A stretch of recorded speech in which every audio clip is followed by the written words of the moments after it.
कक्षा 12 पाठ 4 सुमित्रा नंदन पंत नौका विहार।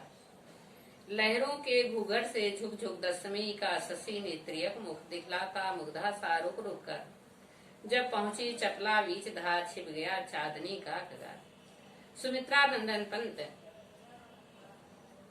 काला काकर के किनारे न गंगा के किनारे अपनी नाव को लेकर जा रहे हैं। लहरों के घूंघट से झुक झुक दशमी का ससनित्य मुख। जिस प्रकार स्त्रियां अपने घूंघट में अपने मुख को छिपाए रहती हैं, उसी प्रकार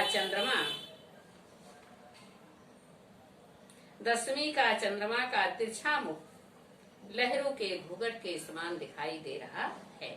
दिखलाता मुग्धा सा रुक रुक कर उसकी मोहित मुख रुक रुक कर दिखलाई देता है। जब पहुंची चपला बीच धार छिप गया चांदनी का कगार। जब उनकी नाव नदी के बीचों बीच में पहुंच गया, छिप गया चांदनी का कगार, उस समय चांदनी का या चंद्रमा का चांदनी छिप गया। दो बाहों से दुरस्त तीर धारा का कृष्ण कोमल शरीर, दो बाहों लग रहा था जैसे नायक नायिका की दुरस्त तीर, नायक नायिका की दूर से बाहें एक दूसरे को आलिंगन करने के लिए दिखाई दे रही हैं। उसी प्रकार नदी का किनारा अपने कोमल शरीर को धारण करके इधर से उधर धारा को मिला रहा है। आलिंगन करने को अधेर और दोनों आलिंगन करने को व्याकुल हो रहे हैं। अति दूर क्षितिज पर विटिपमाल लगती भू रेखा सी अराल, अत्यंत दूर आकाश पर विटपमाल लगता था वृक्षों की मालाएं लग गई हैं, जो भू रेखा सी अराल, जो पृथ्वी पर रेखा के समान दिखाई दे रही है। आपलक नव नील नयन विशाल, उसके नेत्र जो हैं नीले नीले और विशाल दिखाई दे रहे हैं और अपनी झपकियों को नहीं दिखाई दे रही है। माँ के उर पर शिशु सा समीप सोया धारा में एक दिन, गंगा की धारा पर शिशु के समान जिस प्रकार माँ के हृदय पर छोटा से सोया रहता है, उसी प्रकार नदी की धारा पर एक द्वीप के समान काला काकर का राजभवन दिखाई दे रहा था।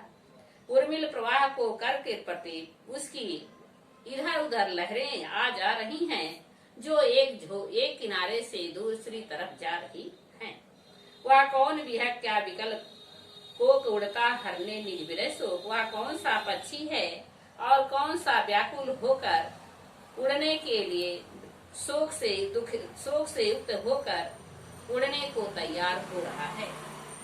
छाया की कोकी को विलोक, इस समय चारों तरफ छाया ही छाया परछाइयां दिखाई दे रही हैं। पतवार घुमाया प्रतुन भार, नौका घूमी विपरीत था।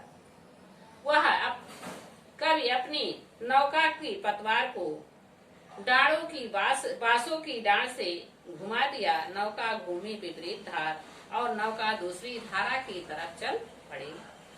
डाड़ों के चल कर तल पसार, भर भर मुक्ता फल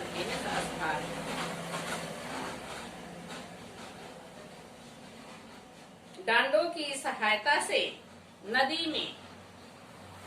की धारा में वह बार बार उस पानी को इधर उधर करता हुआ जा रहा है, जिस प्रकार साबुन के झाग इधर उधर फैल जाते।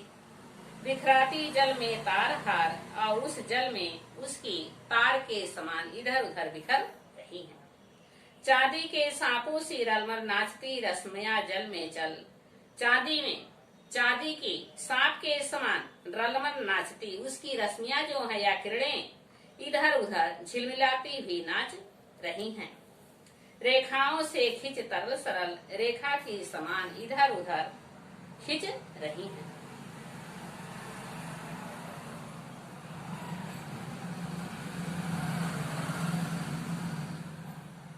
लहरों की लटकाओं में खिल सौ उड़ झिलमिल, उन गंगा की धारा की लहरों में लताओं के समान 100 चंद्रमा दिखाई दे रहे हैं।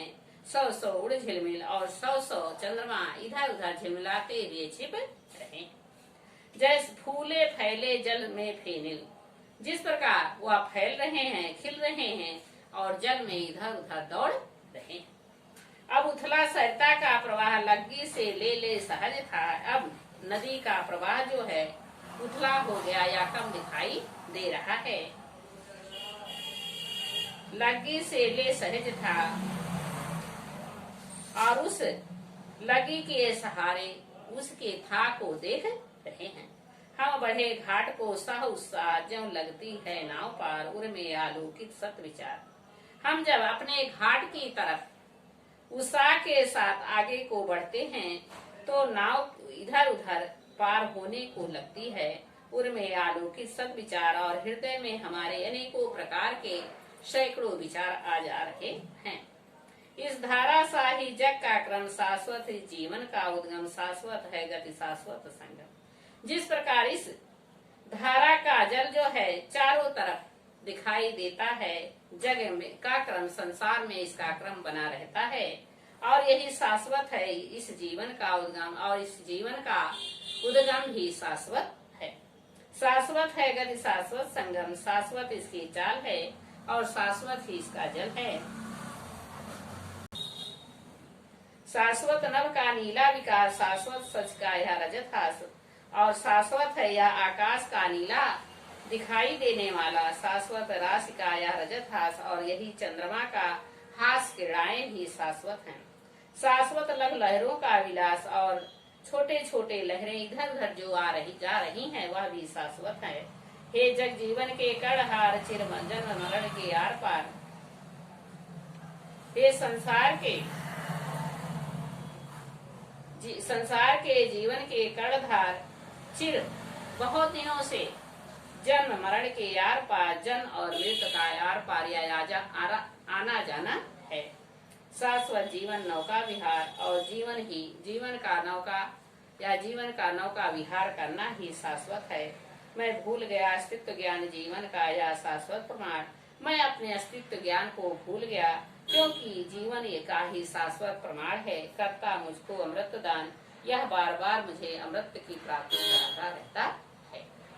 अब सौंदर्य, पंत जी प्रकृति के सौंदर्य के उपासक थे। इन्होंने काव्य जीवन का प्रारंभ प्रकृति चित्रण से ही किया है।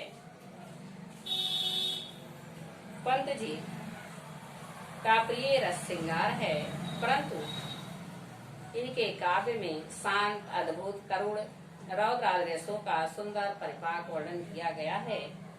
इनकी भाषा चित्रात्मकता और संगीतात्मकता है।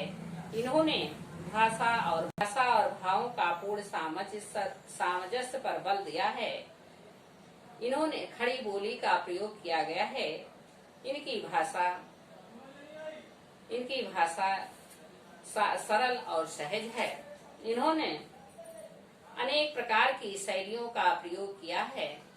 इनकी रचनाओं में अनेक प्रकार के अलंकार दिखाई देते हैं। इन्होंने मुक्त छंद का प्रयोग किया है।